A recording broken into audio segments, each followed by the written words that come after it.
라는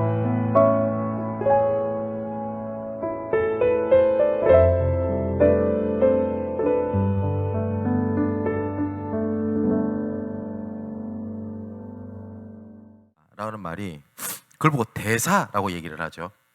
그러면 우리를 하나님께서 그리스도의 대사로 부르셨습니다. 그래서 오늘 특히 오늘은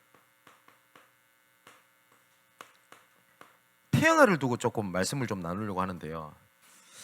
조금 책 제목이 좀 웃긴데요. 나는 오랑캐가 그립다라는 책 혹시 아십니까? 김경일이라고 하는 사람이 쓴 책인데 그 책을 보면요, 각 민족마다 가지고 있는 힘이 있다고 합니다. 예를 들어서 미국은 계책의 힘이 굉장히 강하대요. 국민성이. 그리고 유럽에 있는 사람들은 합리적이고, 그리고 또 중국은 문화 이런 힘이 강하고, 뭐 일본은 장성의 힘 이런 것들이 강한데 대한민국의 힘은 오랑캐 힘이다 이렇게 주장을 했어요. 이 사람이. 그게 무슨 말이냐니까 핍박을 당하고 우리 대한민국은 단 한 번도 다른 나라를 침략을 한 적이 없죠. 침략을 받았죠.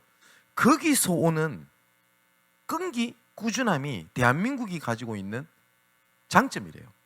그게. 그래서 이 사람이 얘기하는 건 그겁니다. 침략을 계속 당했던 것이 상처냐 발판이냐 이 차이라는 거예요. 역사를 바꿀 수 없고 근성을 바꿀 수는 없거든요. 사람이. 그죠? 게으른 사람 보고 부지런해라 갑자기 됩니까? 안 됩니다. 말 많은 사람 보고 말하지 마 이러면 그 미칩니다. 그거. 그잖아요. 영적인 것도 똑같습니다. 에베소서 4장 27절에 보면 마귀로 틈을 타지 못하게 해라 라고 할 때 그 틈이라고 하는 것이 영어 성경에서는 단지 place, 공간, 자리 이렇게 되어 있고 foothold, 발판이라고 되어 있습니다. 그러니까 마귀로 발판 삼지 못하게 해라. 발판이라는 것은 그 위에 뭘 세우게 되죠.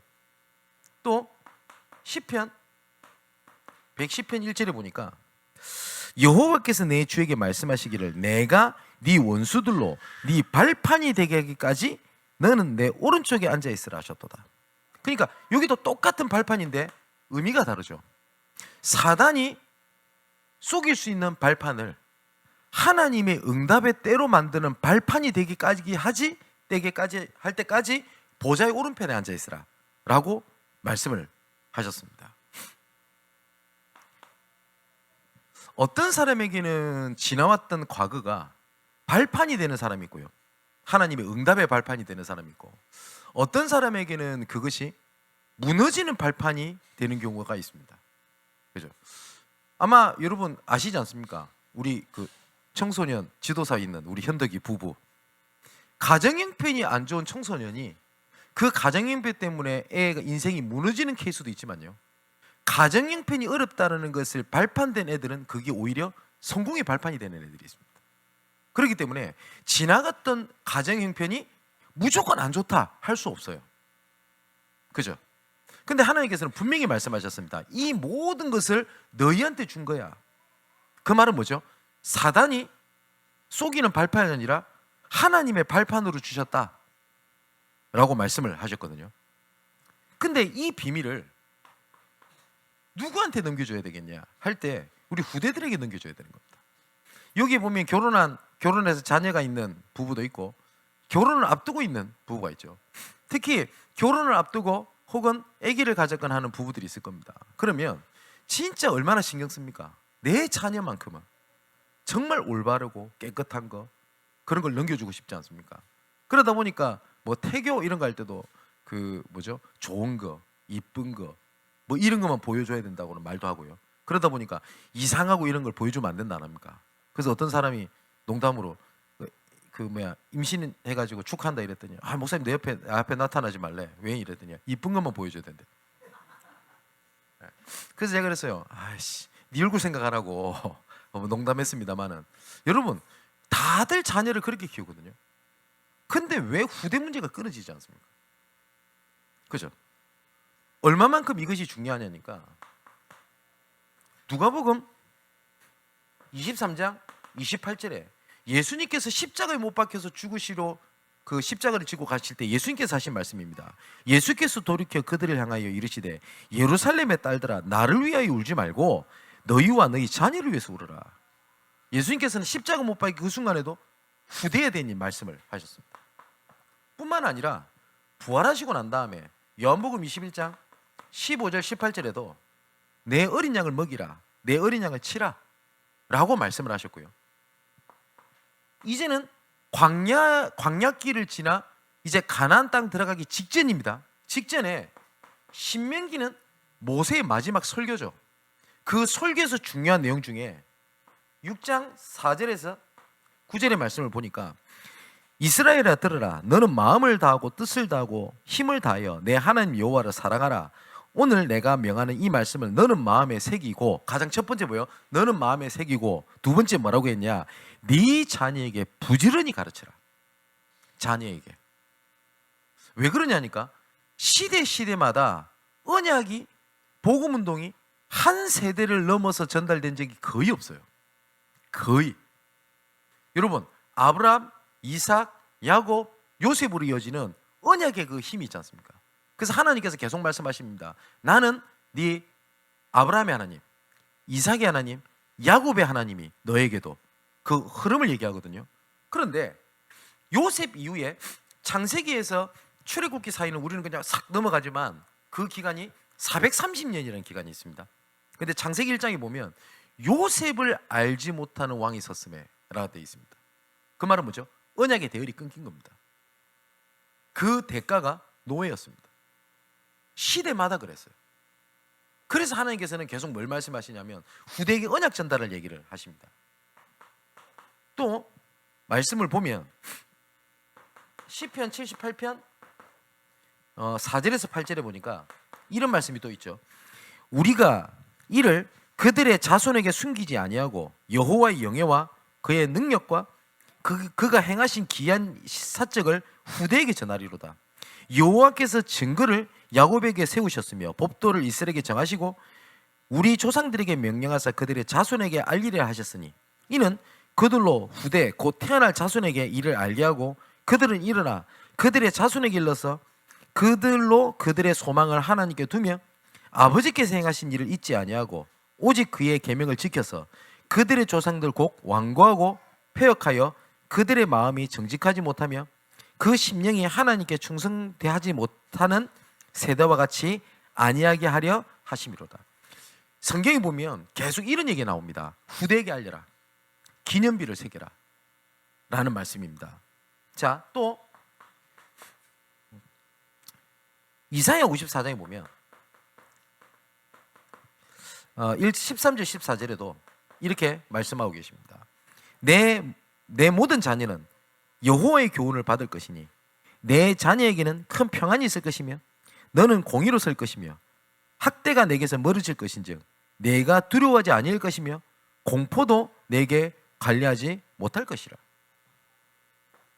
자, 에베소서 6장에도 바울이 뭐라고 얘기를 하냐? 또 아비들아 너희 자녀를 노엽게 하지 말고 오직 주의 훈계와 교훈과 훈계로 양육해라. 여기서 보면 노엽게 하지 마라, 이거는 애들 막 감정 상하게 하지 마라 이런 의미가 아니죠. 뭐냐니까 영적인 이런 부분들 넘겨주지 말라는 겁니다, 자녀들에게. 그리고 그것에 대한 보호막은 오직 한 가지 길을 딱 얘기하셨거든요. 수요예배 때 좀 말씀드리겠습니다만은 속죄제 할 때 하타트라는 단어를 쓴다고 그랬잖아요. 이거는 소독 제거하다 이런 표현도 있습니다만은 방어하다라는 뜻도 있습니다, 그 언어에서는. 그러니까 우리가 뭐하고 갔냐니까 평소에 우리가 말씀을 계속 듣는 것은요 뭐냐니까 하나님의 문제를 해결해 주시고 응답을 받는 것도 있지만 보호막 치는 거하고 똑같습니다. 뭐하고 똑같냐니까요, 여러분 오리 알죠? 오리 새끼들 보면 얼마나 이쁜지 아시죠? 근데 이 오리가요 보통 집에서 못 키우는 이유가 있어요. 그 이유가 뭐냐니까 오리 날개 안쪽에서는 항상 애기 나옵니다. 그게 방수 애기거든요. 그 오리 실제로 보신 적 있나요? 물에 들어갔다 나와도 이 오리는 털이 물에 젖지 않습니다. 그 방수액을 평소에 계속 바릅니다. 그래서 오리는 가만히 있질 않아요. 항상 몸을 비틀고 부리로 뭘 자꾸 쪼고 하거든요. 근데 이걸 몰랐던 어떤 할아버지가 오리를 키웠어요. 근데 집에서 키우는데 뭐가 계속 끈적끈적한 게 나오거든. 그래서 자기 딴에는 이쁘게 키우고 싶어가지고 매일마다 비눗물로 씻어준 겁니다. 끈적거리니까. 그래서 그 오리 새끼를 안고 지나가는데 너무 이쁜 호수가 있어요. 그래서 이 호수에서 놀게 해주고 싶다. 그래서 호수에다가 오리를 탁 띄워준 거예요. 그랬더니 오리가 그대로 잠수를 쫙 하더라고요. 그래서 죽어버렸어요. 여러분, 우리가 예배를 드릴 때 계속 뭔지 모르게 막 감정적으로 막 격해지고 전차에 부딪히는 충격이 오고 그럼 좋겠죠. 근데 그렇지 않거든요. 어쩔 때는 그냥 듣는 것처럼 보일 수도 있습니다. 근데 그게 뭐하고 같다고요? 핫핫 보호, 소독, 하나님의 죄성, 그 다음 하나님의 문제 오게 방음막을 치는 거하고 똑같습니다. 그래서 우리 자녀가 이렇게 생각하는 부분이 있을 겁니다. 우리 자녀가 교회만 가지 쟤들 복음도 못 알아듣고 제가 예배도 안 드리고 안타까움 그 마음 이해합니다. 그런데 그게 내 자녀를 보호하는 중요한 길 중에 하나예요. 그게요. 자, 태양아 사역에서 중요한 것은 뱃속에 있는 자녀가 메시지를 듣는다라는 것보다는 영적인 것은 전달이 됩니다. 그래서 태양아 사역은 사실상 부모 교육입니다.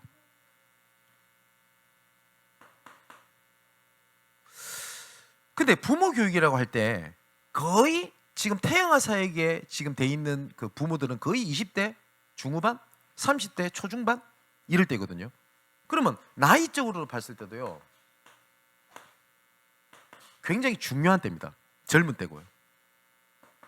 그리고 어쩌면 가장 어려운 때이기도 합니다. 그래서 제가 우리 청년들한테 그러거든요. 어떤 결혼 자금 어떤 거 뭘 해가지고 결혼하겠다. 우리 결혼한 부부들 중에서 제가 이런 얘기 했던 부부도 있지 않나요?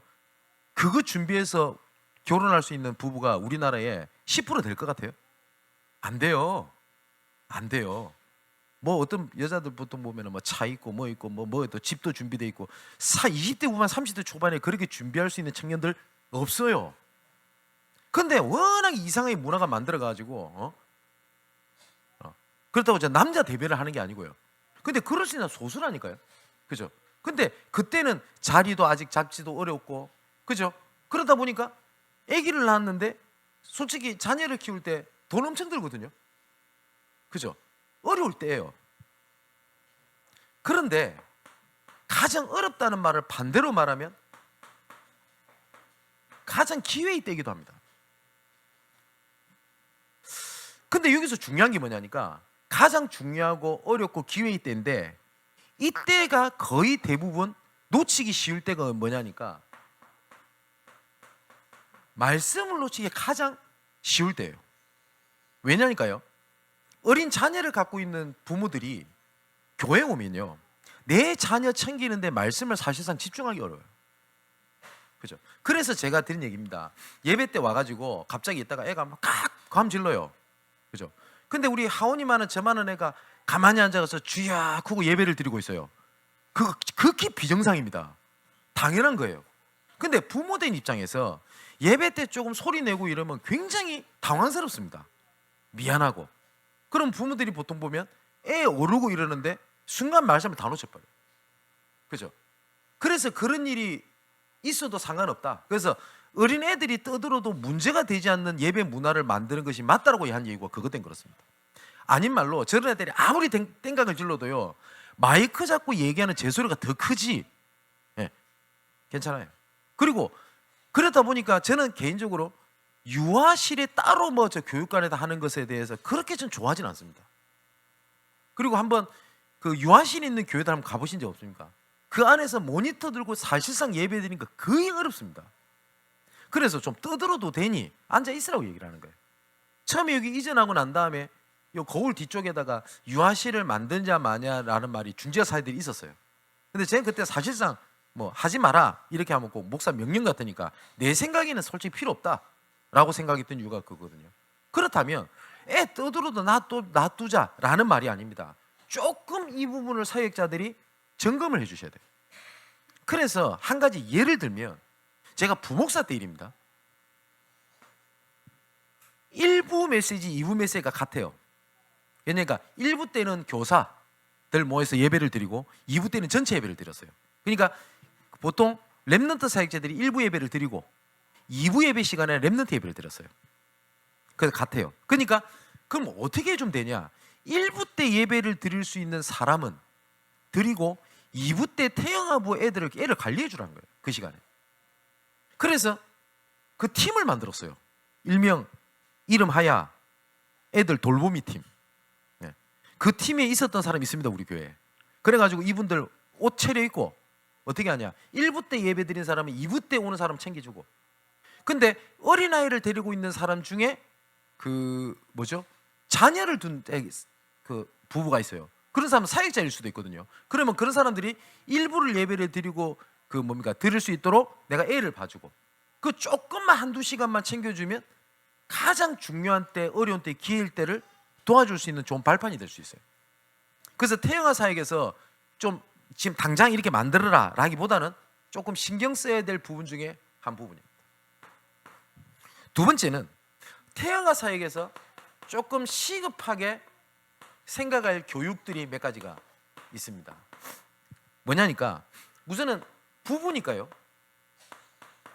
아버지가 있겠죠. 이 아버지는 사실상 그 집안의 씨라고 얘기를 하죠. 그죠? 그래서 박 씨가 자녀를 10명 낳았는데 그 중에서 약간 좀 모자란 애가 나왔다. 얘는 김씨다. 이런 법 없죠. 그죠? 근데 이것은 뭐냐니까 영적인 흐름이라는 게 분명히 있어요.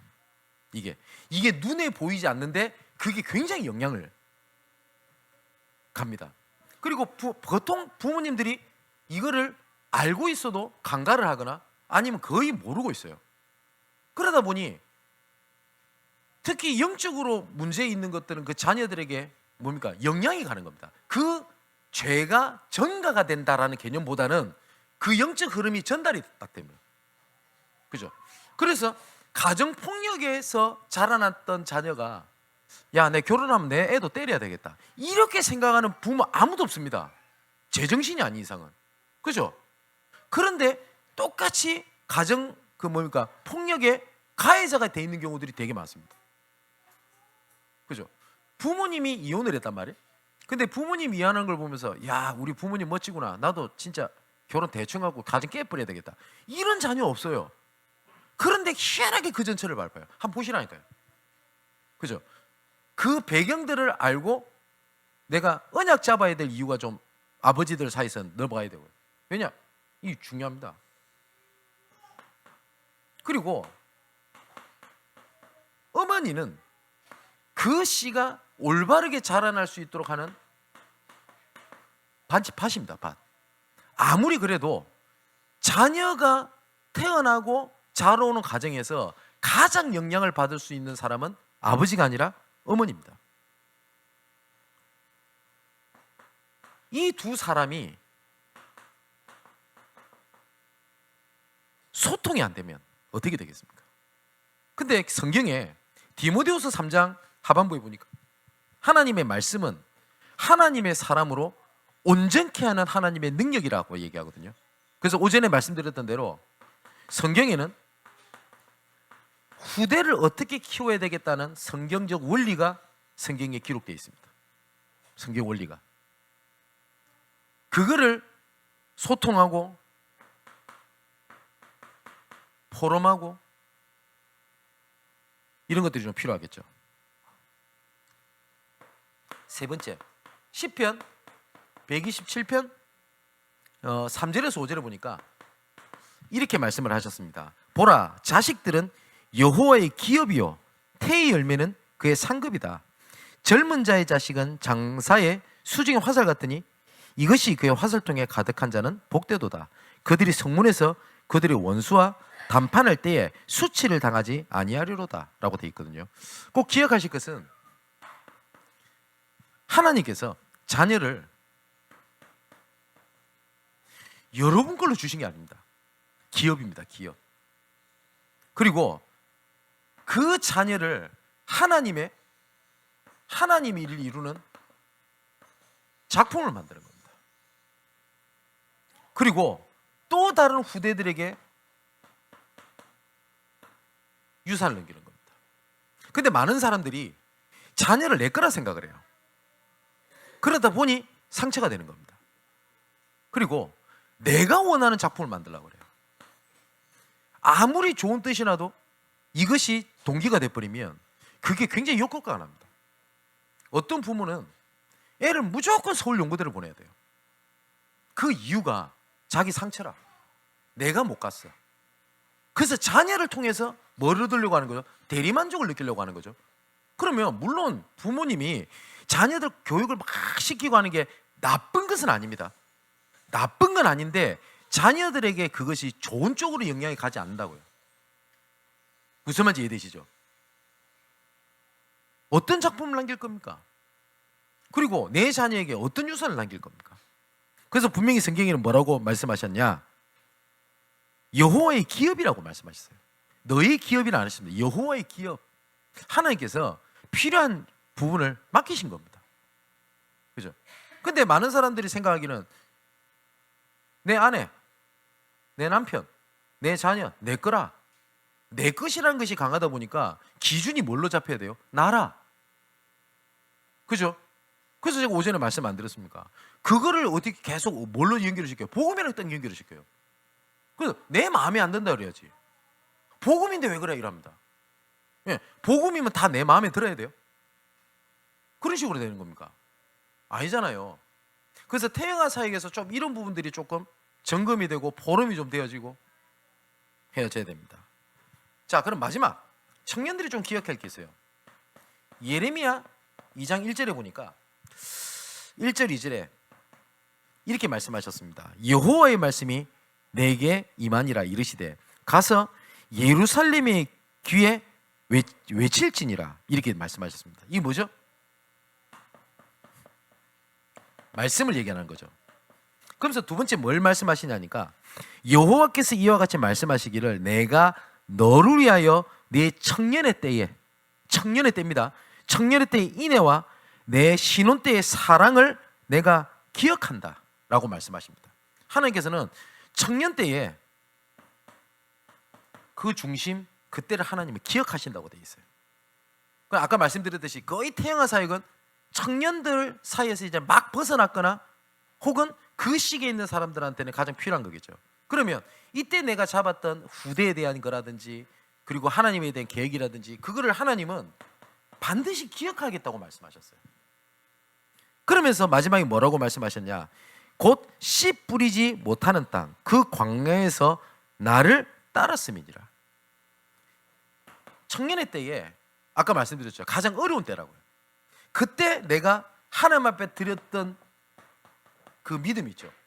아무도 씨 뿌리지 못한 땅이다. 그 광야에 근데 아무도 따르지 않는 상황에서 그 따랐던 그 믿음을 하나님은 기억하시겠다라고 말씀을 하셨습니다. 오전에 드렸던 말씀처럼 꼭 기억할 것이 뭐냐니까 우리가 말씀을 붙잡는다고 할 때 성경 한 단어 한 구절 그리고 한 단어를 가지고 내가 언약을 잡았다 하는 게 위험하다고 제가 말씀을 드렸죠. 그죠? 성경에 분명히 복을 내리겠다고 돼 있습니다. 근데 앞도 따지지 않고 복 주신다고 했으니까 아멘 할렐루야 내가 말씀 붙잡았다. 그건 말씀 붙잡은 게 아니잖아요. 분명히 하나님 말씀하셨습니다. 어떠한 배경과 어떤 계획을 가지고 내가 복을 내리시겠다 라고 하는 성경적 원리는 다 빼버리고 복 준다고 했죠. 내놓이소. 그래서 말씀 잡았다면 되겠습니까? 그죠? 분명히 성경에는 하나님이 치유에 대한 증거도 있고요. 어쩔 때는 치유하시 않았던 하나님의 원리도 있습니다. 근데 나는 낫고 싶어. 그러니까 무조건 낫는다 했지 않습니까? 낫게 해주세요. 그러면서 말씀 붙잡았다고 하면 되겠습니까? 우리 언약을 잡았다고 하면 아니겠죠. 그래서 하나님께서는 이와 같은 모든 것을 우리를 이끌기 위해서 그 보증으로 성령을 주신 것이다. 태영아 사역도 마찬가지입니다. 오늘 이런저런 좀 포럼도 좀 가지고 이런 기도 제목도 좀 내놓으시고 그러면서 기도 제목을 좀 모으셔야 돼요. 그러면서 성경적 원리, 그 원리를 따라가게 되는 겁니다. 내가 그 속에 있을 때 어릴 때부터 갖고 있는 이 상처 있죠. 이게 여러분들의 발판이 됩니다.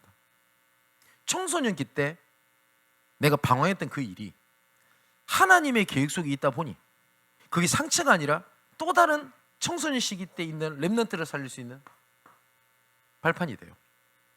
그죠? 근데 그것을 알지 못하면 어릴 때 갖고 있던 상처가 그대로 내 자녀에게, 내 현실에 딱 드러나게 됩니다. 그럼 어떻게 되겠습니까? 그죠? 하나님께서 우리를 그리스도의 대사라 이렇게 부르셨습니다. 정말 후대 살리는 그리스도의 대사에 중요한 응답을 누리게 되는 여러분 되시기를 주님의 이름으로 축원을 드립니다. 그리고 이제 태영아 사역을 놓고 이런저런 이렇게 모임이 이제 시작이 될 건데 짧지만 소중한 시간이 됐으면 좋겠고, 두 번째는 특히 우리 청년들, 결혼 앞두고 있는 우리 청년들, 그리고 결혼 혹은 이제 어린 자녀를 둔 부모들에게 조금 하나님의 언약을 좀 붙잡는 소중한 날이 되기를 주님의 이름으로 축원을 드립니다. 기도합시다. 우리를 그리스도의 대사로 후대 살리는 하나님의 의를 나타낼 자로 부르신 은혜에 감사함을 드립니다. 이 시간 후대를 새롭게 하시는 은혜가 넘치게 하옵소서. 세상 문화에 빼앗긴 후대를 되찾아오는 믿음의 결단을 하게 하옵소서. 후대를 하나님의 기업으로 주셨으니 후대를 세계구범화 이루는 작품으로 세우게 하시고 그 다음 세대를 살리는 유산을 남기게 하여 주옵소서. 이 모든 말씀을 우리로 하여금 하나님의 의가 되게 하기 위하여 그리스도의 대사로 부르시고 사용하시고 이끄시는 예수 그리스도의 이름으로 기도하옵나이다. 아멘.